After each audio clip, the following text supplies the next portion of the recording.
want to say a special thanks to Mr. Vincent Alexander for keeping the foundation alive.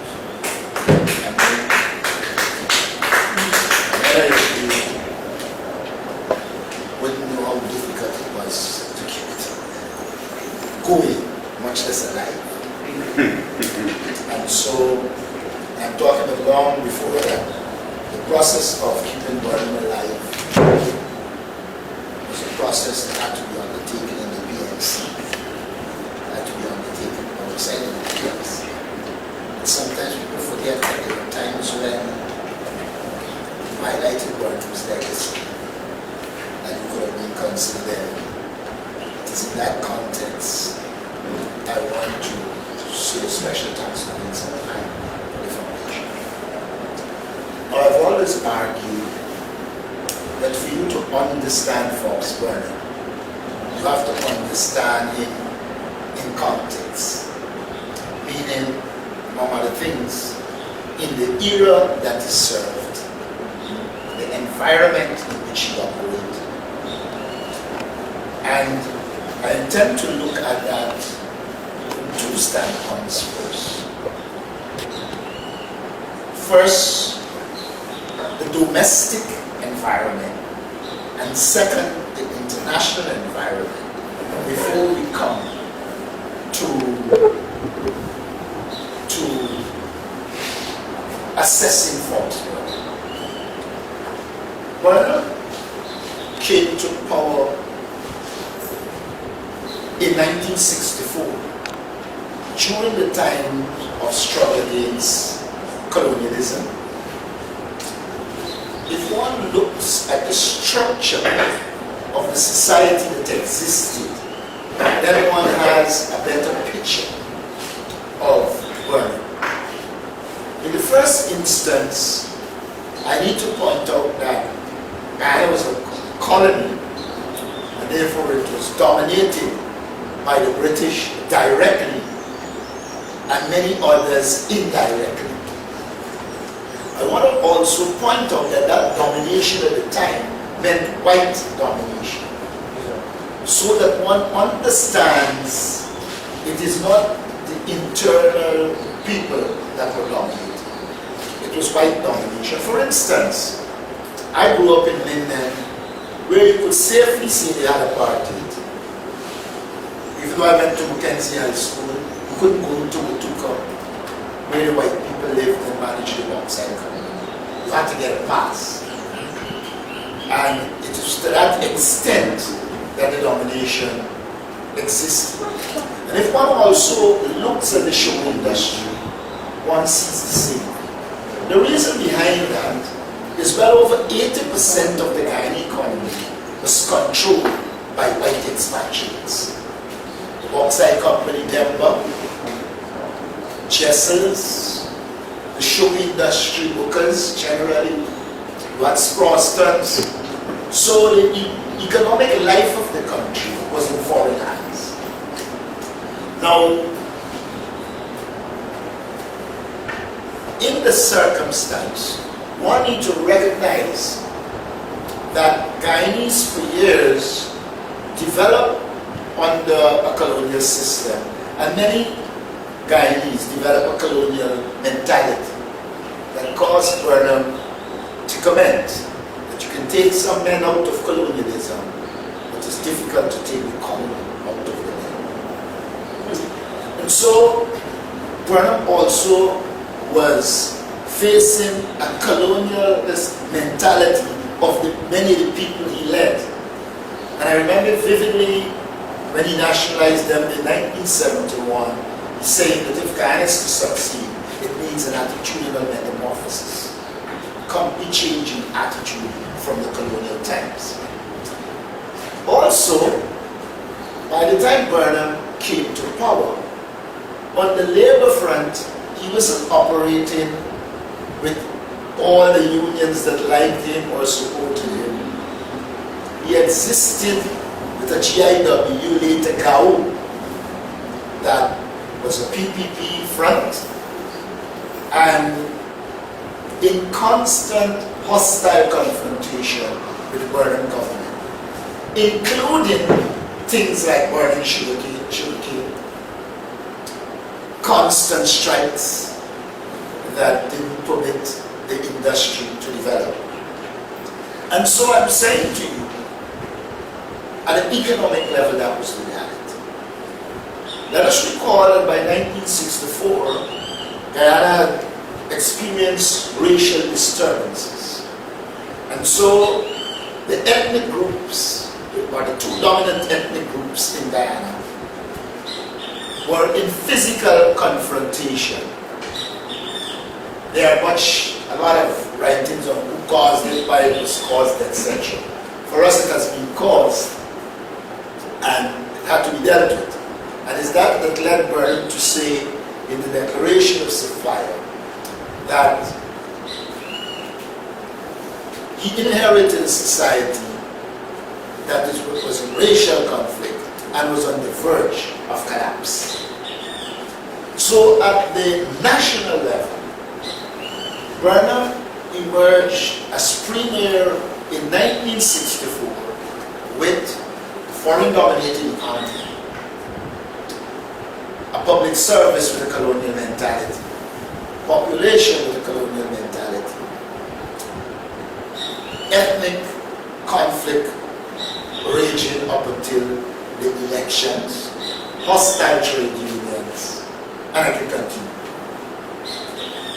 As if this wasn't enough, at the international level, the world was experiencing the Cold War. And sometimes people forget that there was a Cold War. And a simple definition of the Cold War here is where a situation in which two superpowers, as they were described, the United States leading the West and the Soviet Union leading the East, in constant conflict and clash. Of course, the war was not a military war, but it's a war in every sense: economic, political, socio-cultural. What is important to note about that particular era is that if you went to the East, it had consequences, negative and positive. And if you went to the West, there were also consequences, negative and positive. There is one factor I should point out about the domestic level that I didn't.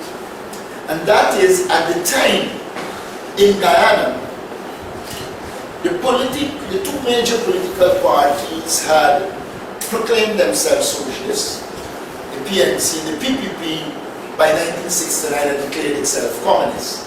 So you had ideologically in the society two groups on the left and the united force on the right, meaning an avowed capitalist party.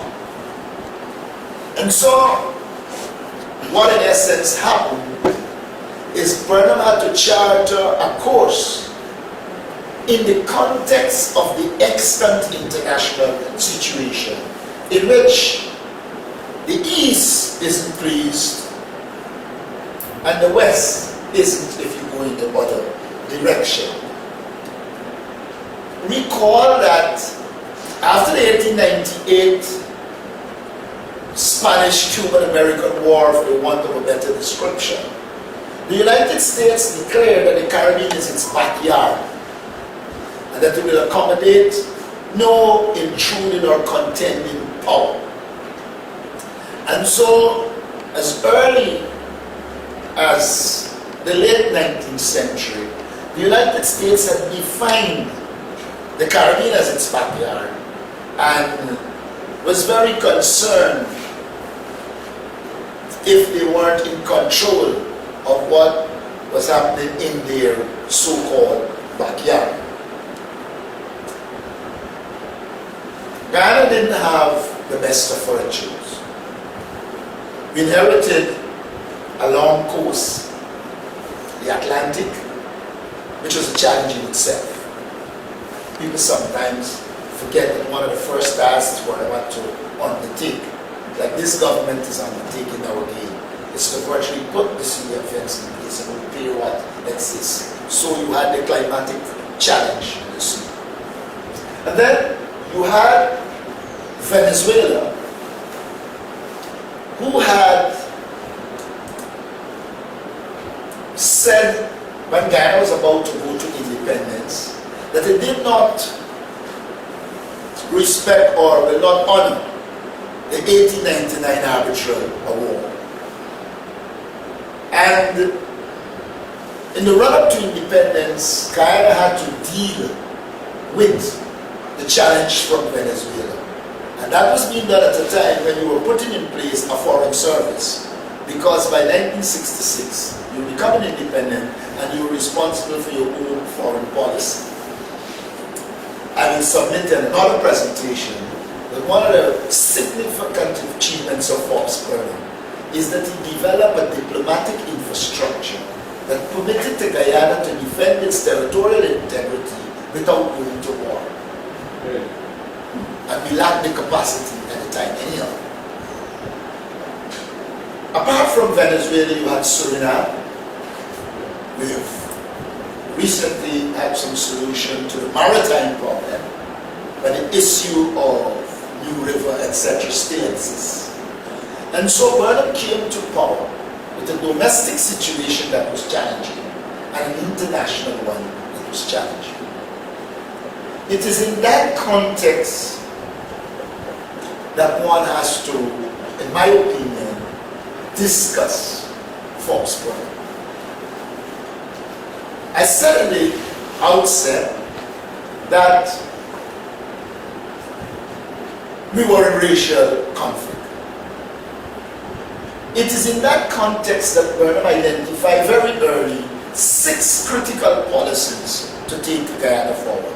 I will outline them and then we'll discuss them and the subsequent policies that emerge as appendages to this. The first was national unity. The second was ownership and control of our national resources.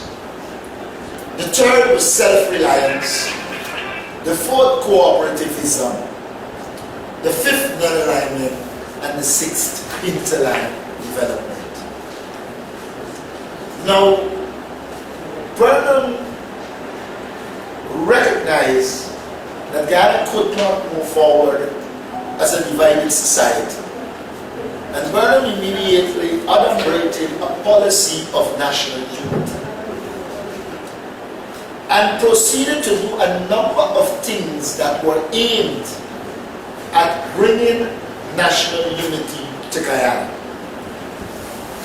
Let us recall, in this era, only Christian holidays were celebrated.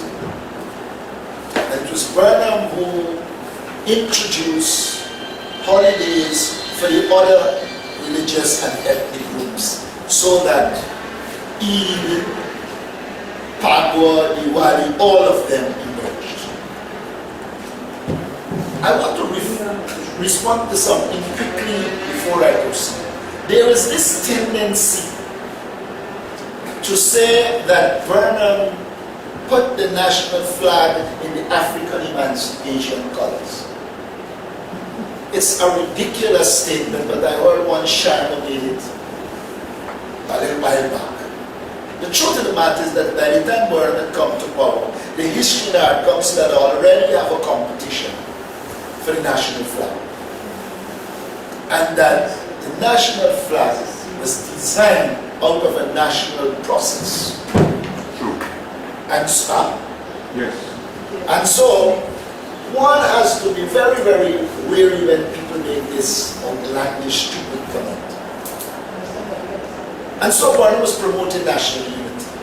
National service also emerged in the context of national unity, where it was felt that if young people can live in the particular space, find employments, understand each other culturally, then you would have created the basis for them to solve some of the problems of ethnic cleavage. Also, Burnham promoted the arts as a means of promoting national unity. Many people forget Guy Festa. But across this country, there was the Guyana Festival of Arts, in which people from all ethnic groups contested, competed, and sometimes just participated with the aim of bringing out the cultural expressions of the people of Guyana. And so, I just mentioned those.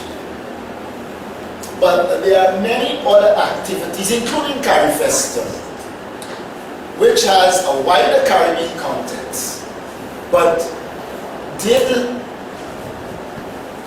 create the basis for national and regional unity.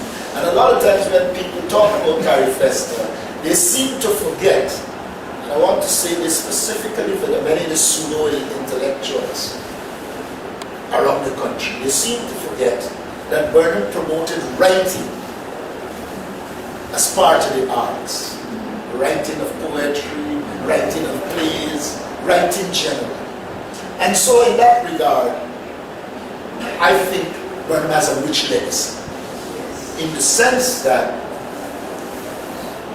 he inherited a society that was divided, and he sought to promote unity, and that promotion included going into Indo-Guyanese communities and working with them.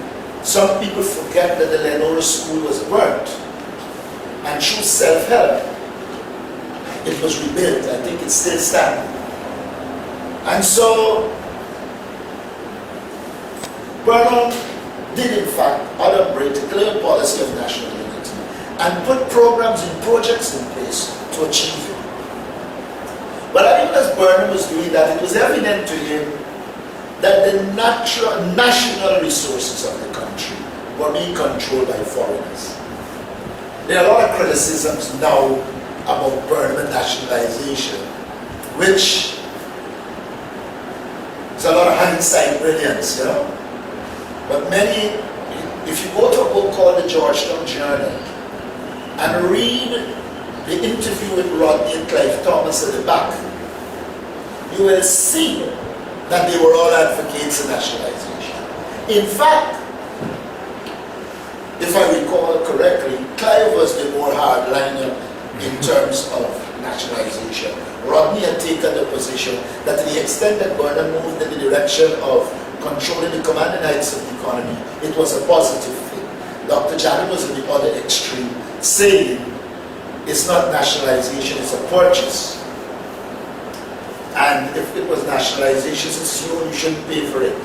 Of course, that statement is a reflection of the so-called radicalism of Dr. Janet.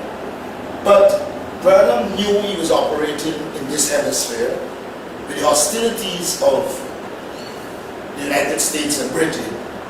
And to use his words, he said that it is better to survive sensibly than to quote heroic death. And so Burnham reasoned that it was sensible to nationalize and pay compensation. And that is the route he went. And so by the time of Burnham's death, more than 80% of the national economy was in control of the Guyanese people. But we sometimes believe that Burnham only focused on natural resources. There were two elements or three elements to his ownership and control. One, nationalization of the resources. But he also had a policy which he outlined in the Declaration of Survival, or a program called militarization of foreign-owned financial institutions, in which he put mechanisms in place, including the GNCB, so that Guyanese can bank the resources, stay within the society, and virtually pressure many of the foreign banks either into evil or operating on a small scale. So that the minute Burnham nationalized, Western hostilities began. In the early phases of the Western hostilities, I don't think the West was as hostile as they could have been, not because they liked Burnham and Guyana, but because the alternative was Dr. Jacket who they'd seen as communists, and to put it in the language they like to use, as the lesser of two evils. And so nationalization occurred. We controlled the commanding heights of the economy. Burnham established Guy Stack and a number of mechanisms to manage the resources of the school. Now, I like to, when I speak, extrapolate from Burnham's policy to what is happening or should happen now. We're in this stage experiencing the coming of oil. And as you know, everybody has become a specialist on oil. But what I want to extrapolate from Burnham's position is this. In the present context, you can't nationalize, and you wouldn't be able to.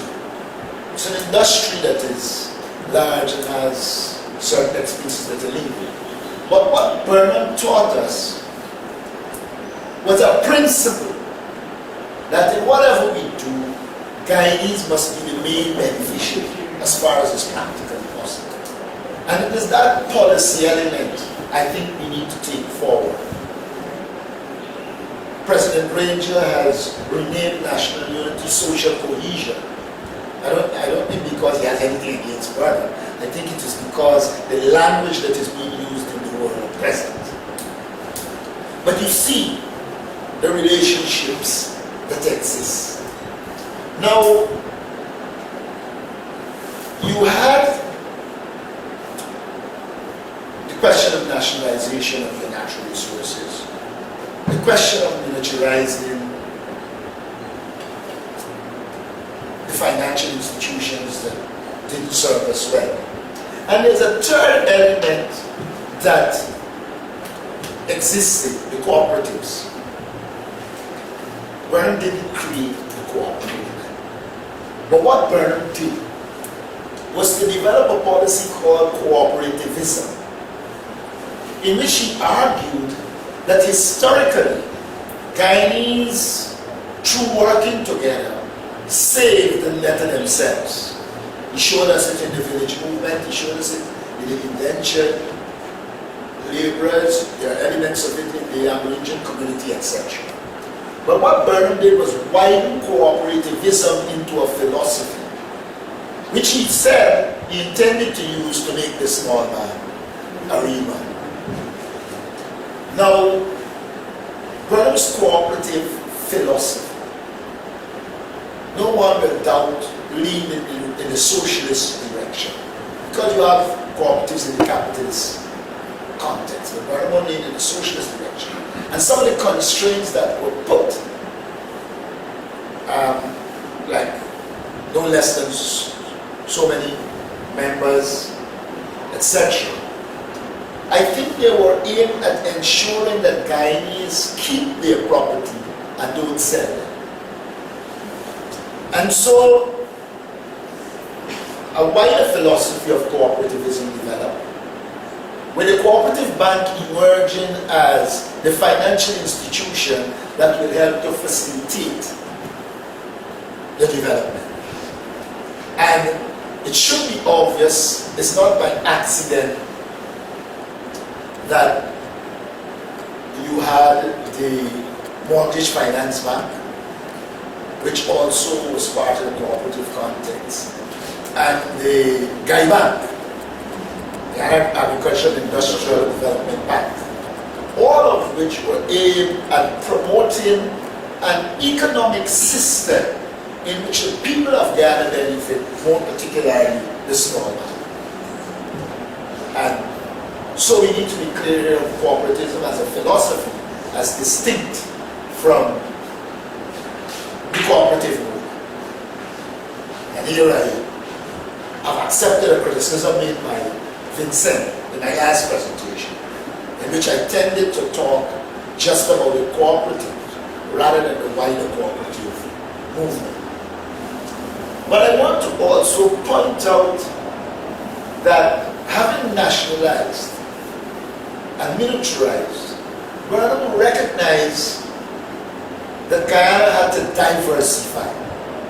And one element of Burnham's policy that stood out throughout his life is his comments and his actions aimed at diversifying the Guyanese economy. There are those who criticize and say he didn't diversify anything. Of course, you don't diversify by the wave of a magic wand. But there are elements that are clear that suggested that we were diversified. We assembled tapirs in Guyana. People forget that. We had Guyana Refrigeration Limited. People forget Greco, which produced radios, etc. I want to also point out that apart from those elements of the sector, Burnham pushed Guyana in the direction of agro-processing. Sometimes people, I said this in a discussion with Annie Mandel, I think it was, that if there is one leader that can say he created an industry that survived until now, is Forbes Burnham, the saltfish industry. Whether we like it or not, it is as a result of Burnham's approach, and I'm here moving on to self-reliance. It is a result of Burnham's approach that many of these industries emerged. People tend to forget that we imported cabbage, we imported tomatoes, we imported virtually everything. By the time Burnham died, we were self-sufficient in many of those things. And even when Guyanese were saying they didn't have food, what they really meant is they didn't have food from overseas and canned food. And so Burnham's policy of self-reliance aimed at self-sufficiency was successful, including fruits. You go in the store now and you pick up a carambola, thing with carambola, and people forget that all we did was imported fruits. And Burnham took people and trained them, and foreign fruits became a thing in the past until we claimed to have liberalized and we spend it foreign exchange to buy anything you want overseas. So Burnham promoted that diversification and agro-processing. We purchased salted beef from overseas, salted pigtail, salted fish.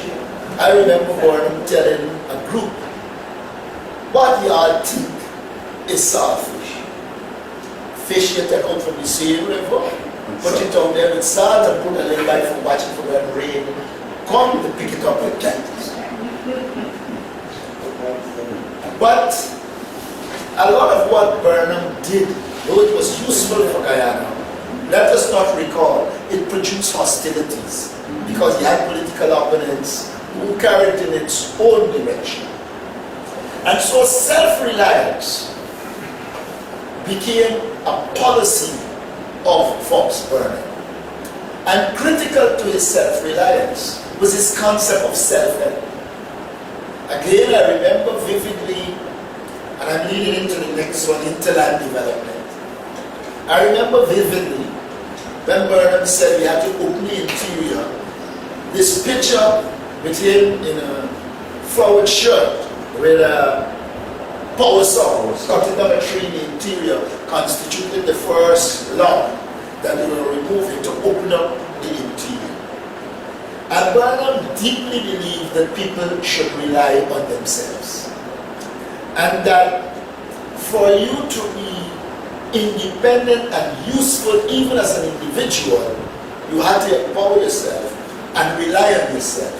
He regularly said, because if you're dependent on people, they will control you. And in some regard, the evidence suggests Burnham was very anti-control. They didn't like people controlling in Guyana. And so self-reliance emerged. And at the local government level, Burnham started to change the system to ensure that local people govern themselves.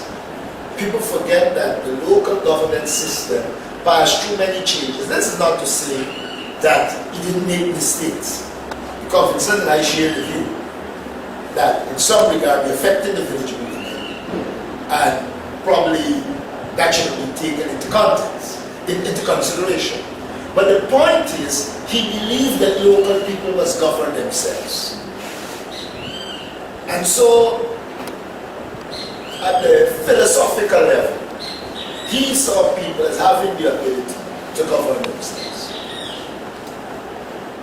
He also felt that Guyana could not operate on a narrow course, that the real wealth and security of Guyana was in the hinterland. And so he developed a policy of hinterland development. Meaning, we must people the hinterland, and that we must encourage people living in the hinterland to develop themselves and let us open out the hinterland. When I tell people as a little boy, we left Linden and went to Bartica by road. I think they're opening up back the road now. But Linden became the gateway to the interior as the roads were being developed. And we mustn't forget that Dr. Jama never wanted those to develop. For him, it was only Del Conte, and we go through the Essequibo would exclude that part. And so hinterland development became a critical part of Burnham's philosophy, including providing scholarship for hinterland children so that they can develop. And so I'm suggesting to you that Forbes Burnham outlined 6 policies very early that put Guyana on the course that it was on. But as he progressed, there was evidence that there was need for more policy formulation. And what he felt was, with all you're doing, if you don't have your own core of trained people, you're in trouble. And so by 1976, he declared free education from nursery to university. Let us also remember that just before that, I think it was 1975, he promoted co-education, where he made this St. Joseph, QC, all the schools that were one gender into co-education institutions. There's a lot of argument of whether it's positive or negative, but he did it. And so he promoted free education as a means of developing, giving people without the opportunity to go to school and to go to university. I am one who felt that if I didn't go to come in the time of free education, I might not have gotten a university education. And so for me, free education from nursery to university was probably the most significant act of empowerment by Forbes Burnham. And if I'm asked about the present debate, I will bring it back. Thank you. Because in any society in which there are poor people, if they don't have access to education, their abilities might never be realized. And so I'm a protagonist of free education from nursery to university. And then Burnham decided that, look, I need another important policy pronouncement. And that one was, we will feed, clothe, and house ourselves by 1976. What Burnham intended was an extension on his self-reliance and self-sufficiency. Under the feed, clothe, and house yourself, It was intended that Guyanese will become self-sufficient in food. And once he linked that to the agro-processing process, we will continue the process of diversification. I asked my children one time if they ever heard of Gaikan. And of course they didn't know that there was an orange juice producing Guyana called Gaikan. And so, this thing of feeding yourself has been one area of Burnham. And I can tell you, until now, the practical importance of it. I plant in my yard. I haven't purchased celery in years. I haven't purchased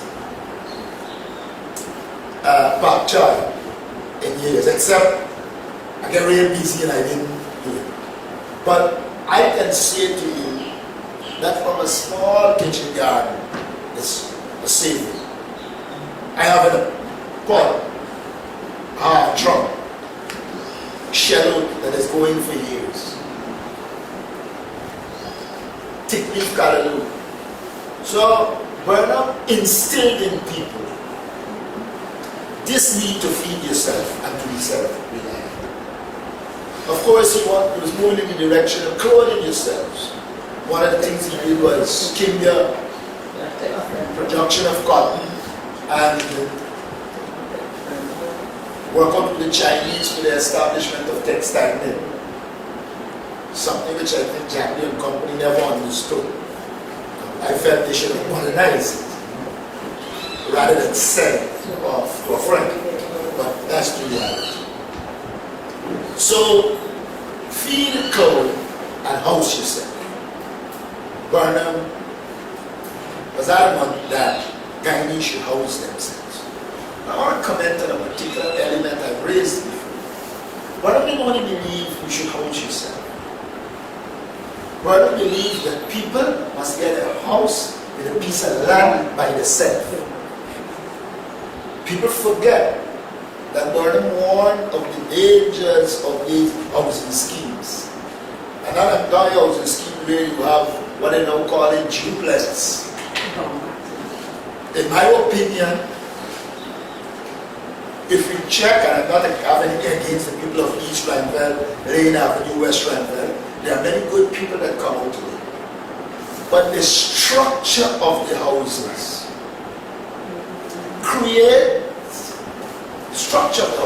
creates an environment for social problems. And with all the land we have, I am of the view that we should adopt Burnham's position of not just housing people, but housing people separately with a little land for plant, and to avoid the social ills that come from hearing what your neighbor doing and your neighbor hearing what you do. And so, housing for Burnham was very critical, and he promoted that type of activity. So, I want to point out to you in closing that no talk of half hour or an hour can really give you what you need to know at Burnham.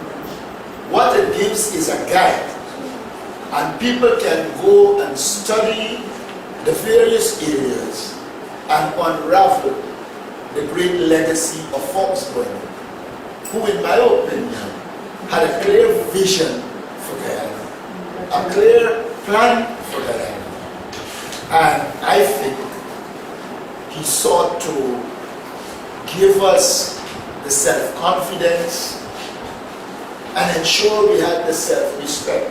I want to close by saying one last thing, that I skip out non-alignment. I thought I'd done all five. The sixth one is non-alignment. The sixth one is non-alignment. In which Burnham felt, look, you have East and West, both parties want to control. And he put it simply, he said they have their interests, we have our interests.